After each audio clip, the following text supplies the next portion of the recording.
Welcome friends. Today's discussion will focus on the first unit of the English syllabus for lower secondary. If you are new to this channel, I highly recommend subscribing as I will continue to explore this syllabus regularly, providing you with all the questions and answers you need.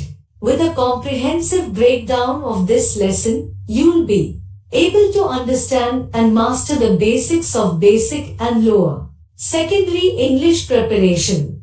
Keep following along for more insightful discussions on the English syllabus. Please don't forget to comment if you have any queries. 1.1 Historical Approaches of Language Teaching. Language teaching has a long history that spans back to ancient times.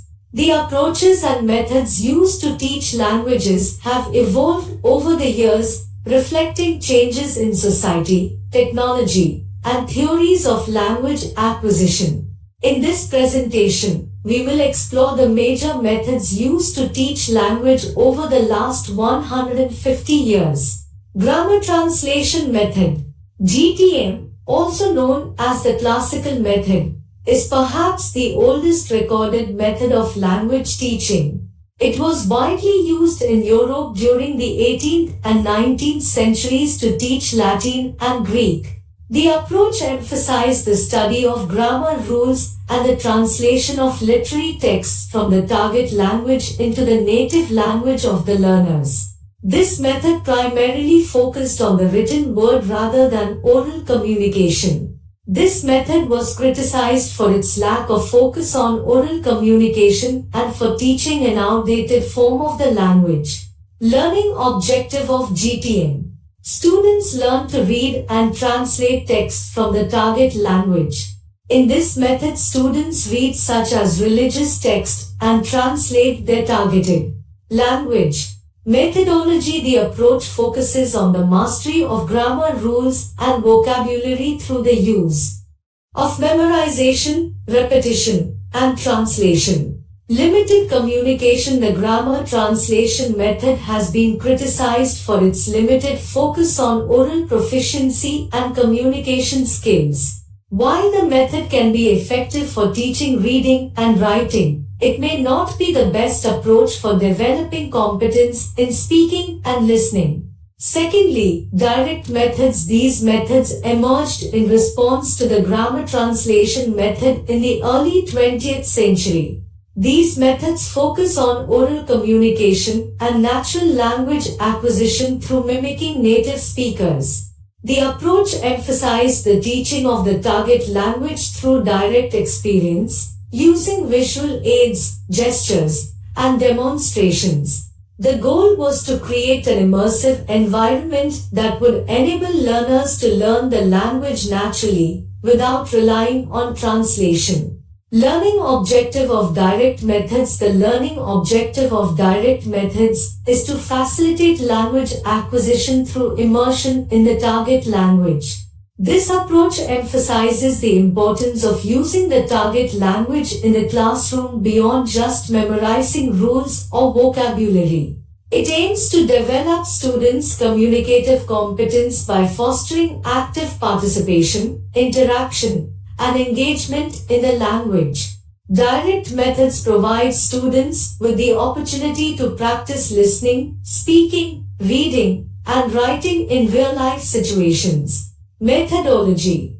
The methodologies of direct methods involve a range of strategies and techniques that enable students to use the target language effectively. Some common methodologies include role-playing, games, discussions, lectures, and authentic materials such as newspapers, movies, or TV shows. These techniques aim to simulate real-world situations and provide students with the opportunity to use the language in context. Moreover, direct methods also encourage error correction, feedback, and self-reflection, which help students identify areas of improvement and develop their language accuracy. Thus, these methods immerse the students in the target language, avoiding translation as much as possible. Vocabulary presented through direct presentation and taught in context. Challenges. Despite its benefits, direct methods also face several challenges. One of the significant challenges is the time and effort required to implement direct methods effectively. Direct methods often demand more classroom time, preparation, and resources than traditional methods, and teacher training is essential to ensure the effectiveness and quality of the approach. Additionally, direct methods may not be suitable for all students, particularly those who have specific learning needs or limited exposure to the target language outside the classroom. Next methods is audiolingual method. Learning objective of audiolingual methods. The audiolingual method emerged in the 1950s and became popular during the Cold War era due to its use in training military personnel. It emphasized the teaching of the target language through repetition and drills, using audio recordings to model correct pronunciation and sentence structures. The belief was that language learning was like habit formation and that learners needed to practice the language until it became automatic. Methodology. The audiolingual method is based on the behaviorist theory of learning that proposes the acquisition of new behaviors through conditioning. The methodology involves the extensive use of audio tapes and oral drills to develop accurate pronunciation, grammar, and vocabulary. Students are expected to memorize dialogues, respond to prompts, and repeat patterns until the language becomes automatic. The reinforcement of correct responses and correction of errors are central to the method. The audiolingual method assumes that learning a language requires a significant amount of time, effort, and practice, and students must be thoroughly committed to the process. One of the main challenges of audiolingual methods is that it can be tedious and monotonous. The use of drills and repetition can become tedious, especially if there is no opportunity for interaction or creativity. Moreover, the focus on form can come at the expense of meaning, and students may struggle to develop their communicative competence. The overemphasis on accuracy can also lead to anxiety and hinder fluency. Another is situational language teaching. Situational language teaching focuses on using authentic situations in the creation of communicative functions. The learning objective of direct situational language teaching is students learn to enact appropriate language functions. The methodology emphasizes students learning language by practicing it in real-life contexts. The functional or situational approach teaches language as it is used in daily life. Another important approach is communicative language teaching. The primary focus of communicative language teaching is to develop learners' communicative competence, which includes 4 main language skills: listening, speaking, reading, and writing. Communicative language teaching uses authentic and meaningful communication activities to achieve this goal. It creates the fluency in using the language for communication rather than focusing on the form.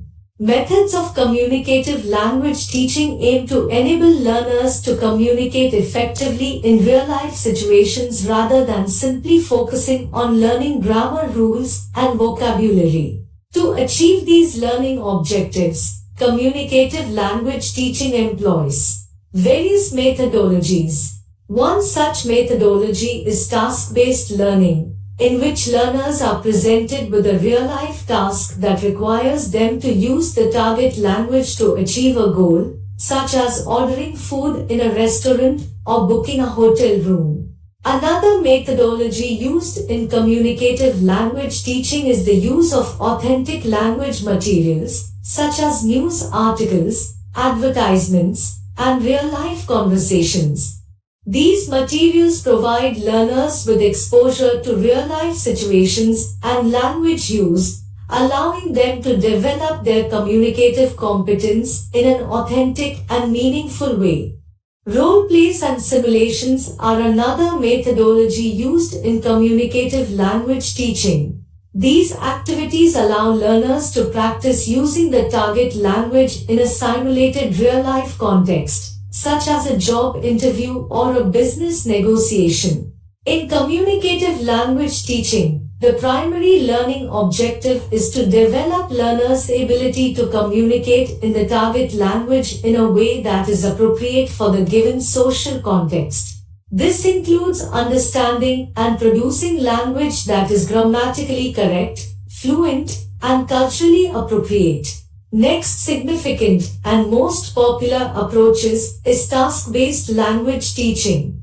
Task-based language teaching, TBLT, is a pedagogical approach that involves learners in making meaning through the accomplishment of various tasks. The focus of TBLT is to develop learners' communicative competence by providing opportunities to use language in real-life situations. It builds skills in problem solving and communication. TBLT focuses on language as a tool for communication in real-life situations. It aims to develop learners' ability to use language in authentic contexts by providing them with tasks that simulate real-life situations.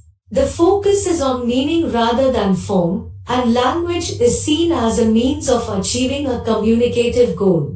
The primary learning objectives of TBLT are to develop learners' communicative competence and their ability to use language in real-life situations. TBLT aims to develop learners' ability to communicate effectively in various situations, use language appropriately and accurately, understand and interpret different types of texts, collaborate with others to achieve a shared goal. TBLT also aims to develop learners' autonomy and metacognitive awareness of their language learning processes. TBLT involves a variety of methodologies such as task cycles. This involves a series of pre-task, task cycle, and language-focused activities that are designed to help learners achieve the task goals. Simulation and role-playing. This involves learners simulating real-life situations or taking on specific roles to achieve a communicative goal. Information gap activities. This involves learners exchanging information to complete a task that requires them to collaborate and communicate with others. Project-based learning. This involves learners working collaboratively to complete a project by using language to achieve their goal. TBLT also emphasizes the use of authentic materials and tasks that reflect real-life situations. Learners are provided with opportunities to negotiate meaning and receive feedback on their language use. And the last one is Content and Language Integrated Learning, CLIL. The primary focus of CLIL is to provide students with an opportunity to learn a foreign language while acquiring knowledge in a subject area. This approach is especially effective when teaching students who have limited exposure to the language outside of the classroom. CLIL enables students to understand the language in context, which makes it more accessible and enjoyable to learn. The learning objectives of CLIL are twofold: the acquisition of knowledge in a subject area, and the development of language proficiency. The primary aim is to provide students with an understanding of the content, vocabulary, and concepts relevant to a particular subject area. At the same time, students are expected to develop their language proficiency, including communication skills in reading, writing, listening, and speaking. The methodologies used in CLIL are varied, but they usually involve a combination of language and subject content. One common approach is to teach a subject in a foreign language, with the teacher simplifying the content to make it accessible for students. Another approach is to use authentic materials in the foreign language, such as videos, podcasts, or news articles, to teach a particular subject. This method enables students to hear and read the language in context. An effective CLIL program requires collaboration between subject teachers and language teachers to create materials and activities that are both linguistically and subject appropriate. Teachers must create learning environments that are both challenging and supportive to enable students to engage fully in the learning process.